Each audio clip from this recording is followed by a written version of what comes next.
Salut, c'est Colombe Henrion. Bienvenue sur Sanitaire, le podcast du dispositif en partenariat One Health Océan Indien du CIRAD, en partenariat avec l'Agence régionale de santé La Réunion et l'association Les Petits Débrouillards de La Réunion.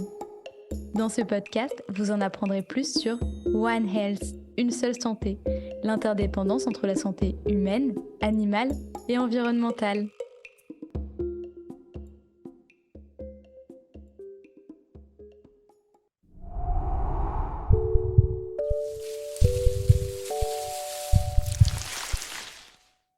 Pour cela, nous retrouvons Lisette Ibanez, docteure en économie comportementale et environnementale à l'INRAE. Rebonjour Lisette. Bonjour Colombe. Jean Estebanez, docteur en géographie humaine, spécialiste des relations humains-animaux à l'université Paris-Est Créteil. Rebonjour Jean. Bonjour Colombe. Et Lolita Rubens, docteur et professeure en psychologie sociale, spécialiste des comportements environnementaux, également à l'université Paris-Est Créteil. Rebonjour Lolita. Bonjour Colombe. Une étude de l'Agence de l'environnement et de la maîtrise de l'énergie, l'ADEME, réalisée en 2019, indique que 84% des Français estimaient que leur comportement individuel avait un impact sur l'environnement. La question reste de savoir comment adapter leur comportement pour être plus respectueux de cet environnement. Donc, nous avons vu dans la première partie de cet épisode que les représentations et les schémas sociaux déterminent en partie les comportements des individus. Alors, comment l'approche One Health, qui met en évidence l'interdépendance entre la santé des humains, des animaux et de l'environnement, pourrait-elle contribuer à modifier les représentations sociales des individus et favoriser un meilleur respect de l'environnement et des animaux? Jean Estebanez. Alors l'approche One Health, vous l'avez dit, c'est une approche qui essaye de finalement penser les relations aux animaux et à l'environnement de manière peut-être plus écologique. Enfin, c'est ça l'idée fondamentale, c'est au fond de considérer que la santé des humains, elle n'est pas juste un processus technique qui peut être très sophistiqué et très efficace, hein, c'est pas ça la question qui concerne les humains, mais qu'elle est largement impactée en fait par des causes environnementales, hein, des pollutions, diverses modifications de l'environnement, le réchauffement climatique par exemple, hein, qui va avoir un impact sur les températures, et aussi quelque chose qui est fondamental, qui sont les circulations de pathogènes divers et variés entre les humains et les animaux. On sait que la plupart des grandes maladies infectieuses, en fait, elles ont des origines animales, et en fait, dans les relations entre humains et animaux et l'environnement, il y a des choses qui sont tout à fait positives, mais il y a aussi des choses qui circulent et qui le sont beaucoup moins sous forme de pathogènes. Et donc, au fond, penser la santé globale comme un tissu de relations, c'est quelque chose qui devrait pouvoir réécologiser notre relation au monde. Considérer qu'on n'est pas finalement des êtres seuls, solitaires, détachés de la nature, là surplombant, et qu'on est pris dans des relations extrêmement importantes. Une partie importante de nos cellules sont faites d'animaux, de cellules animales qui ont circulé. On a coévolué avec les animaux depuis qu'on s'est hominisé. Donc, au fond, les interdépendances sont extrêmement importantes. Et une bonne façon peut-être de présenter, c'est justement de réfléchir à ces questions de santé. Et bon, évidemment, le Covid en a été une illustration absolument évidente, éclatante, hein. Et comment la recherche mobilise des outils et des projets en faveur d'une démarche One Health? Je pense notamment au projet effectué par la DIM One Health.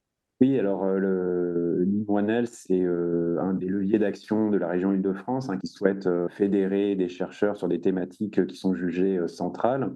Et One Health, c'est la question de la santé globale, est considérée comme une de ces thématiques du fait de l'épisode de Covid, hein, qui a rappelé comment ces maladies infectieuses, en fait, sont un risque constant. Et puis, des transformations liées au réchauffement climatique, hein, qui amènent à des formes de mobilité des animaux, hein. Il y a des changements de zones climatiques qui amènent à des déplacements d'animaux et en parallèle l'évolution de l'implantation de la population humaine, ce qui fait qu'il y a de nouvelles zones de rencontre dans lesquelles les pathogènes peuvent passer d'une espèce à une autre.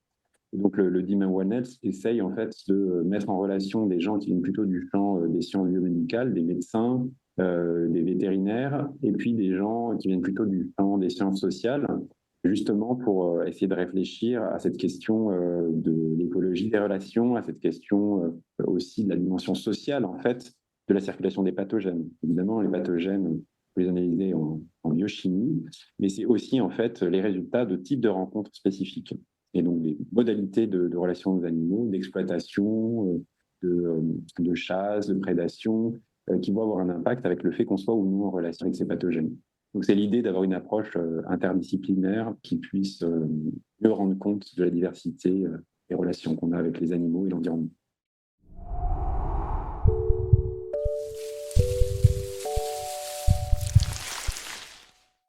La recherche en sciences comportementales a quant à elle développé des outils et des méthodes de terrain pour influencer les comportements des individus en faveur toujours de l'environnement et des animaux. Quelles sont ces stratégies, Lisette Ibanez? Je pense par exemple au nudge.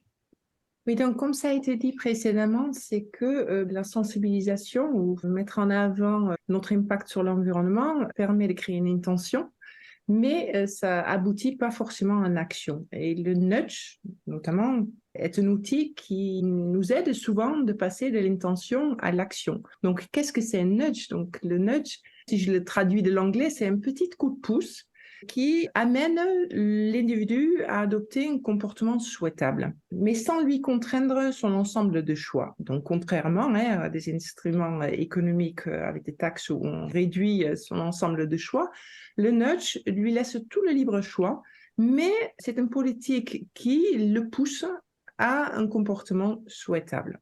Ça a été utilisé par le marketing depuis toujours. Par exemple, annoncer le prix 9,99 au lieu de 10 euros, on sait que les gens l'achètent plus facilement. Mais depuis la sortie des livres de Thaler et Sunstein sur le nudge, en tant qu'outil politique public, a permis au pouvoir public de s'en emparer. Donc, on voit de plus en plus l'usage de ce type d'instruments dans la mise en place des politiques publiques. Pour donner quelques exemples, qu'est-ce que c'est un nudge peut-être? Celle qui est le plus connue, c'est la petite mouche dans l'urinoir, de manière à ce qu'on vise correctement. Donc, c'est un des classiques. Mais on en voit partout. On voit des signalisations pour amener nos déchets dans la poubelle appropriée. On connaît certainement tous aussi ces notes de musique sur les escaliers qui incitent les personnes à prendre les escaliers plutôt que l'escalador. Et puis, autour de vous, vous avez de la publicité, je pense notamment aux déchets, où on essaie soit de culpabiliser, on a des fois un petit enfant qui dit « mais triez vos déchets parce que c'est notre avenir qui est en jeu ». Donc, c'est tous des instruments type nudge qui essaient de changer le comportement des citoyens. Donc, juste peut-être pour dire, le biais qu'il semble quand même être très présent dans le changement de comportement dans le domaine de l'environnement, qui est ce biais de statu quo, cette aversion au changement. Il existe un nudge très simple pour surmonter ce biais qui est le choix par défaut. Donc, qu'est-ce que c'est le choix par défaut? Donc, c'est vrai que si un individu a un ensemble de choix devant lui et il doit choisir, il va aller prendre ce qui lui correspond le mieux. Donc, prends l'exemple, nous, par exemple, quand on part en colloque, on nous demande souvent de choisir un repas. C'est plus facile pour l'organisation. Et on a le choix entre un repas carné, un repas avec du poisson et un repas végétarien.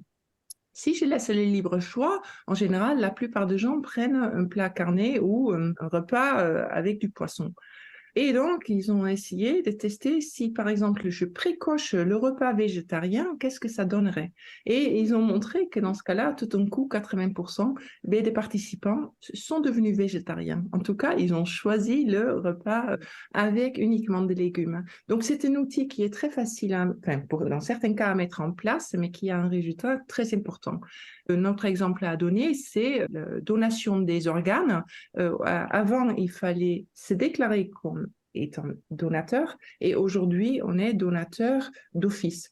On a le choix de ne pas l'être, mais dans ce cas-là, il faut le dire précisément. Mais ça change la donne et ça ne donne pas du tout le même résultat au final. Oui, donc au final, s'il y a un effort supplémentaire à faire pour changer les choses, les gens vont peut-être rester dans la première disposition qui est celle qui est en faveur de l'environnement ou dans le cas des organes de la santé. Parce qu'on est averse au changement. Ouais. Et donc, pour surmonter ce biais-là, on a trouvé ce type de politique pour arriver à une solution qui est socialement plus efficace. Très intéressant. Merci beaucoup, Lisette. Et justement, on va continuer sur le nudge et la manière dont ça peut être mis en place par les politiques publiques via le projet Picolect sur la collecte des biodéchets en logement collectif sur lequel vous avez travaillé. Est-ce que vous pouvez nous en dire quelques mots? Avec grand plaisir, c'est un projet qui me tient beaucoup à cœur. Donc, c'est un projet qui essaie de trouver un nudge adapté à un territoire dans le cadre de tri des déchets. Je sais qu'on est confronté à une nouvelle réglementation où en 2024, tout ménage va devoir trier ses déchets, notamment ses déchets alimentaires.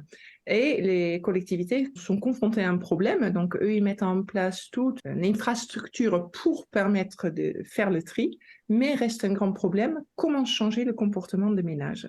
Et nous, on souhaite accompagner ces collectivités en les aidant à choisir une politique de communication qui est adaptée à leurs administrés. Parce qu'on sait très bien que le nudge ne fonctionne pas toujours et pas toujours sur les mêmes individus. Pourquoi? Parce que les individus n'ont pas les mêmes types de motivation. Et puis, les ménages ne sont pas sujets aux mêmes contraintes. Et donc, du coup, en fonction des territoires, on va devoir trouver un nudge qui permet de changer de comportement. Donc, comment on va faire ça? Donc, nous, on s'appuie sur une méthode qui est l'économie expérimentale. Donc, on va mettre en place des expérimentations pour non pas dire, bon, faites ceci, faites cela, mais avoir une preuve que certaines politiques fonctionnent et d'autres pas, et qu'ils fonctionnent sur certains individus et pas sur d'autres. Donc, on va mettre en grandeur nature ces types de politiques de communication et on va non pas seulement mesurer avant et après mise en place de la politique, mais également à l'instant T, comparer un groupe contrôle avec un groupe test. Et donc, du coup, on va pouvoir apporter un certain nombre de réponses en termes d'efficacité de ces politiques.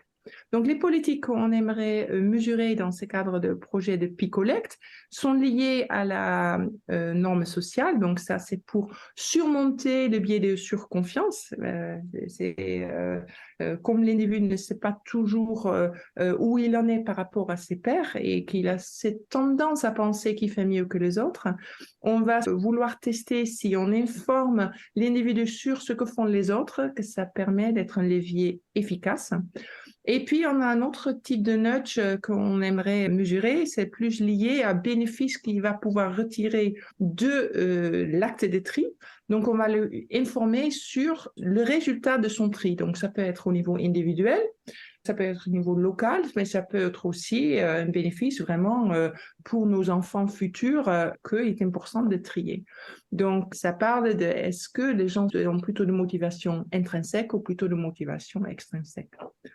Donc voilà, donc ça, c'est un projet qui a commencé. On va bientôt mettre en place ces politiques de communication sur un certain nombre de territoires en France. Oui, en fait, c'est juste pour rebondir un peu sur les nudges, mais du coup, je trouve que le projet là, Picolect va répondre à certaines questions qui peuvent être les limites des nudges, c'est-à-dire que dès qu'on est sur des comportements qui sont très ancrés, très habituels dans des contextes notamment intimes. Moi, j'ai fait des travaux sur l'économie d'énergie, par exemple, le tri sélectif chez soi.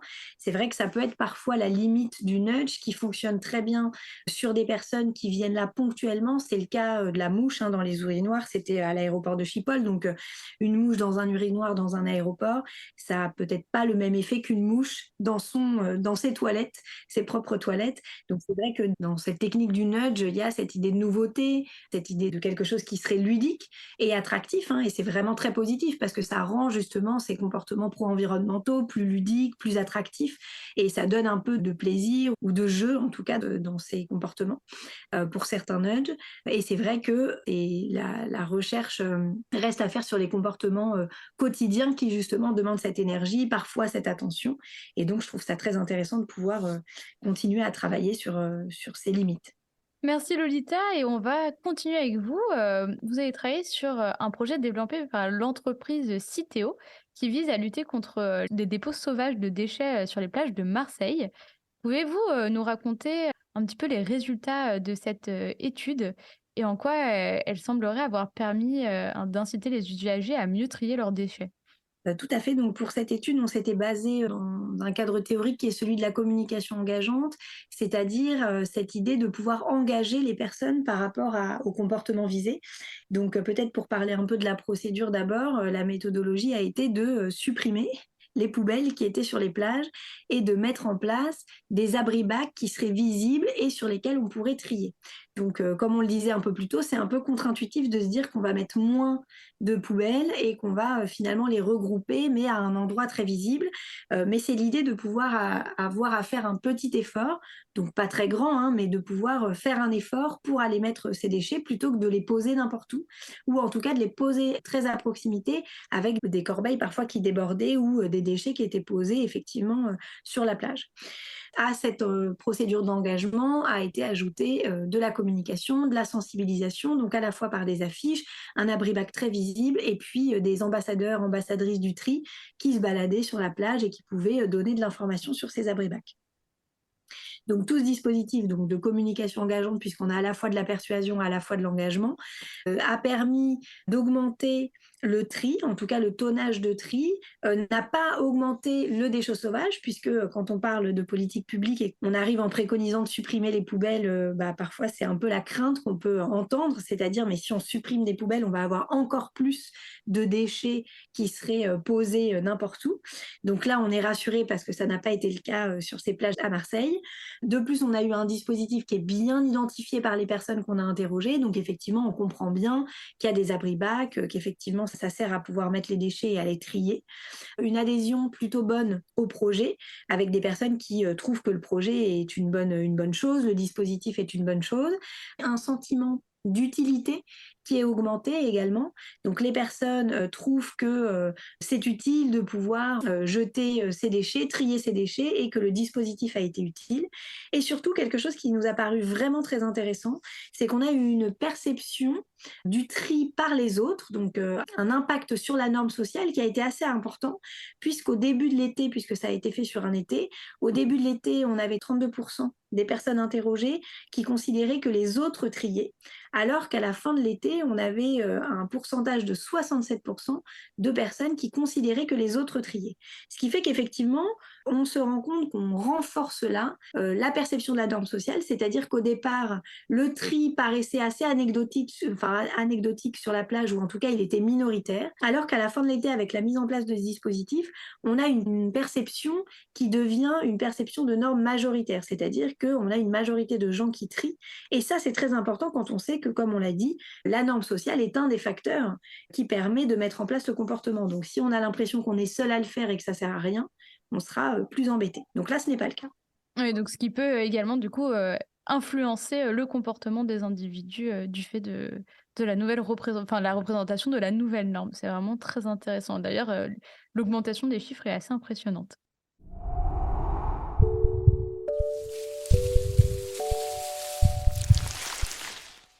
Depuis le début de cet épisode, nous avons vu que la compréhension des représentations sociales est donc primordiale pour favoriser un changement de comportement. Je suis donc allée interviewer des enfants pour leur demander pourquoi certaines espèces animales étaient en voie d'extinction, pour voir s'ils faisaient le lien avec nos comportements à nous. Donc je vais vous proposer maintenant d'écouter ce micro-trottoir. Parce que ils sont tués ou alors à cause du réchauffement climatique, ils peuvent mourir en manque d'eau et de nourriture. Oui, à cause de la pollution, parce que tout le monde pollue et du coup ils trient pas. Oui, parce qu'il il peut y avoir des chasses et qui extinctent l'espèce. Alors, quelles sont vos réactions face à la vision qu'ont ces enfants des animaux en voie d'extinction?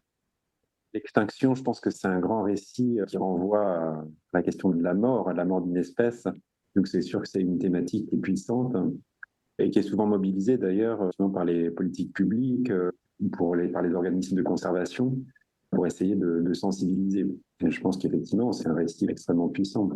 Après, c'est dans la pratique, évidemment, que les choses se complexifient. Comment est-ce qu'on met en œuvre des politiques qui permettent de réguler, réduire, éviter les phénomènes d'extinction? Ils sont tout à fait évidents, hein. On parle de 6e extinction de masse de la faune et de la flore avec le réchauffement climatique, hein. Donc, il ne s'agit vraiment pas de dire que c'est simplement des représentations. C'est un fait majeur, avéré et dont l'ampleur est inédite depuis des millions d'années.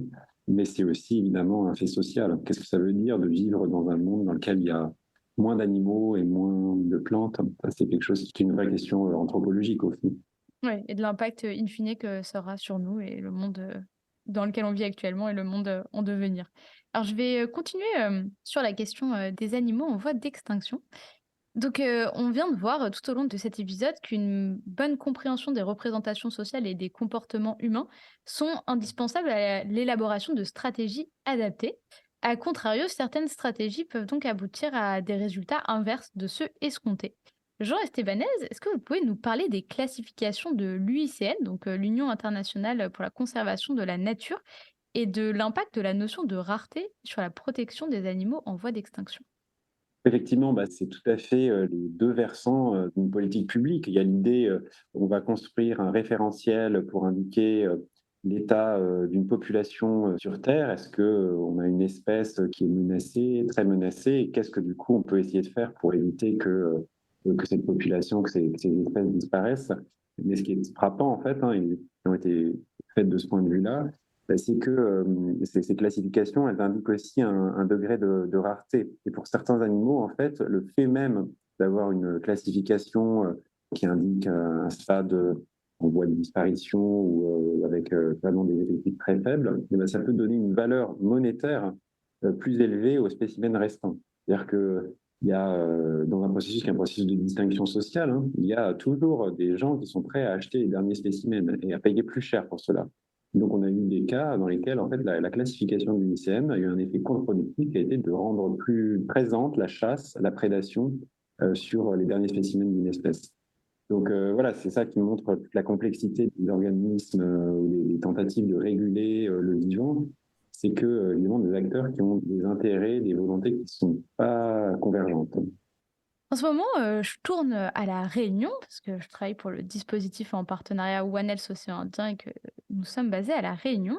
Ici, le bichic, un poisson d'eau douce qui fait partie de la tradition culinaire locale, étant consommé dans le fameux curry réunionnais, on voit qu'il devient de plus en plus rare à cause de la surpêche et du déclin de son habitat naturel, à tel point qu'il est devenu en quelques années un mets de luxe à l'instar du caviar, par exemple. Du coup, est-ce que vous pensez qu'on peut supposer que sa rareté risquerait de le rendre encore plus convoité?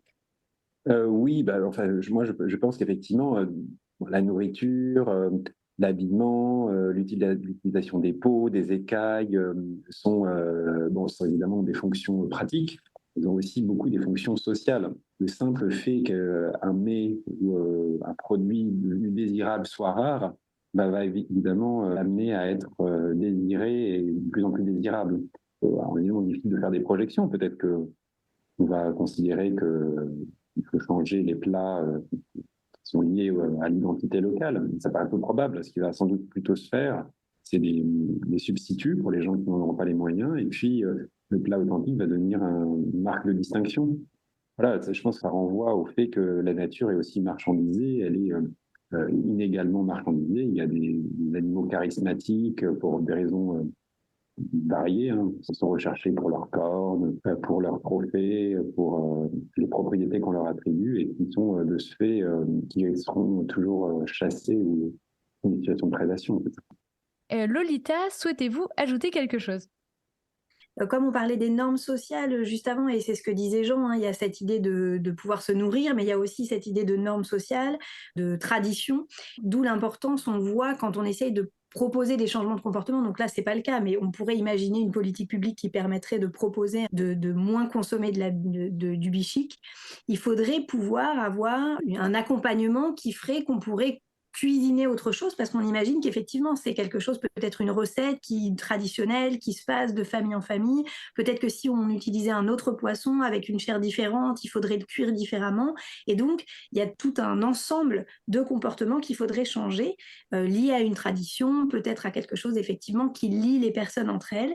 Et tout ça est très important à prendre en compte. C'est-à-dire que c'est un bon exemple, je trouve, de campagne qui pourrait être faite, non seulement en prévenant qu'effectivement, il faudrait préserver ce bichic, mais en proposant autre chose, ou en tout cas en accompagnant, puisqu'on sait que c'est quelque chose qui fait partie de l'identité, de la tradition culinaire, qui fait peut-être partie de la transmission des recettes entre générations, et que ça, on ne peut pas le remplacer comme ça, juste en se disant, bah voilà, on change ce poisson par un autre. Donc il y a vraiment tout ce travail aussi de changement quand on parle de modifier des habitudes, mais aussi lié à peut-être un affect, des contenus émotionnels, et puis voilà, de transmission.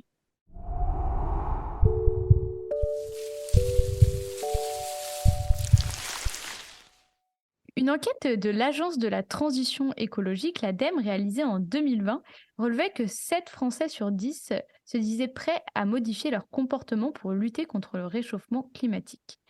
Nous venons d'explorer les mesures mises en œuvre par les pouvoirs publics et le monde de la recherche pour promouvoir les comportements en faveur de la protection de l'environnement et même des animaux. Maintenant, avez-vous des conseils pour permettre à nos auditeurs et auditrices de favoriser leur propre comportement en faveur justement de l'environnement et des animaux?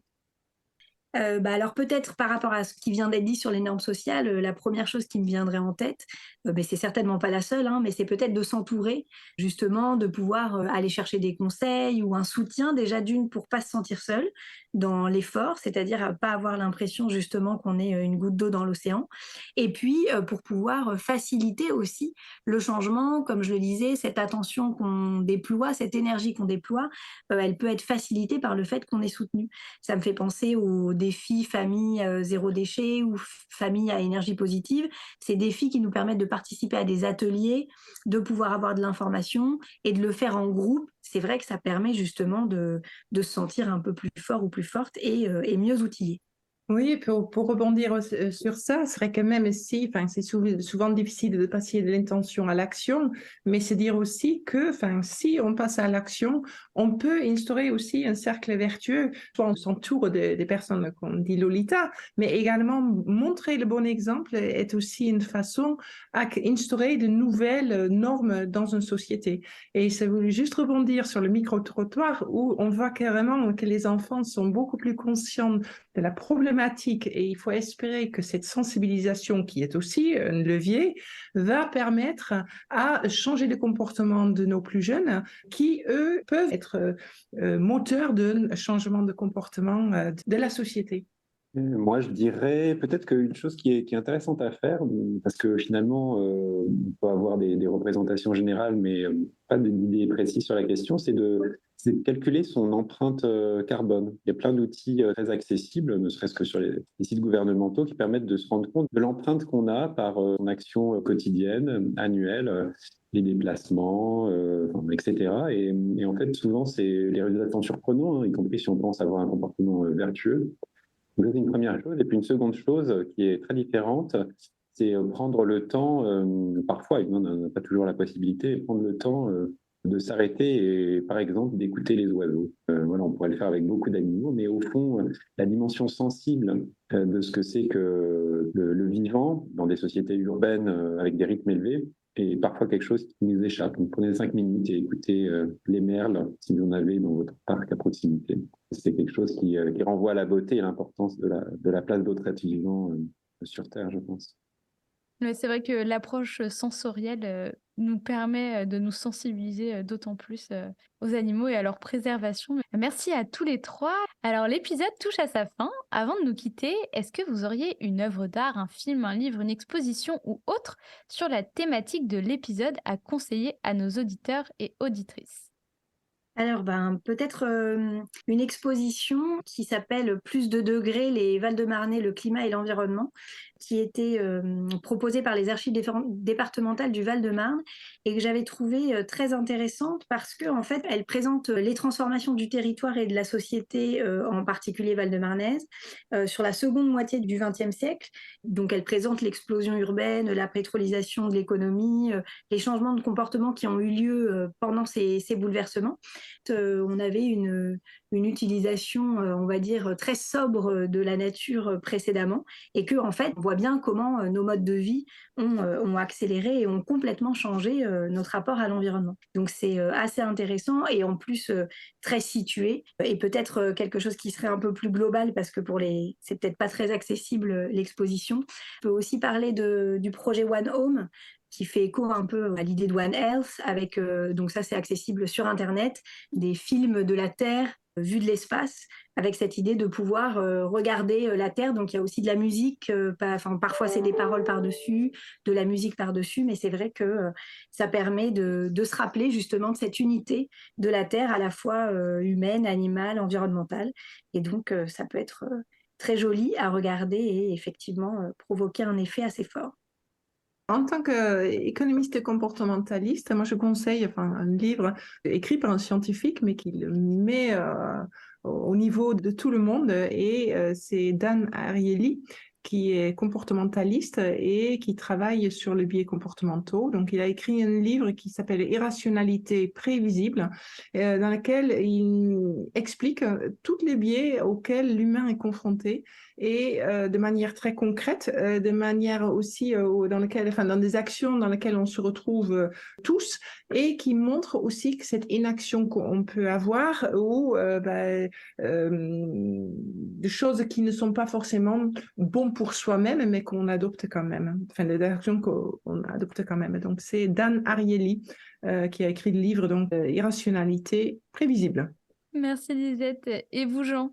Alors moi, je vous conseille une exposition qui est ouverte jusqu'à mi-septembre au pavillon de l'Arsenal à Paris, qui porte sur Paris Animal, histoire et récit d'une ville vivante, dont les commissaires scientifiques sont Henri Bonny et Elia Mosconi, qui sont deux architectes, avec une exposition tout à fait intéressante, puisqu'elle présente à la fois la présence des animaux en ville depuis toujours. Hein. La ville n'est pas l'opposé des animaux ou des plantes. Hein. Finalement, les plantes, les animaux font partie de l'infrastructure urbaine, c'est des auxiliaires de transport indispensables, ils participent à la production de la ville se construit, la morphologie elle-même elle se construit avec les animaux, et puis qui montre les transformations de la place de ces animaux, disparition de certains, apparition d'autres, reconfiguration, émergence de nouveaux paradigmes de la ville moderne, qui se veut écologique et dans lequel les animaux ont à nouveau leur place. Donc une exposition gratuite et tout à fait pédagogique à Paris sur ces questions de dimension sociale des animaux, de leur place dans la ville.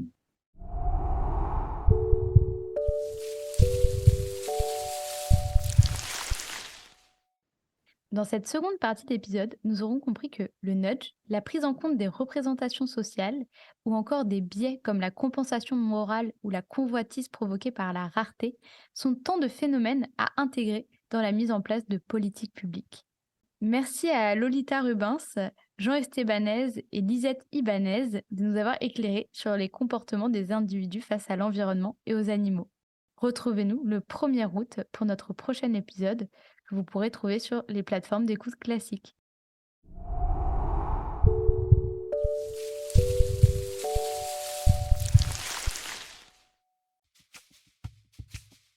Vous venez d'écouter Sanitaire, le podcast du dispositif en partenariat One Health Océan Indien du CIRAD, en partenariat avec l'Agence régionale de santé La Réunion et l'association Les Petits Débrouillards de La Réunion.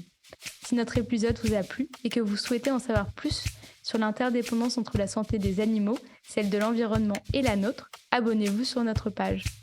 Vous pouvez aussi nous suivre sur Instagram, Facebook et LinkedIn. Cet épisode a été écrit, réalisé, enregistré et monté par moi-même, Colombe Henrion.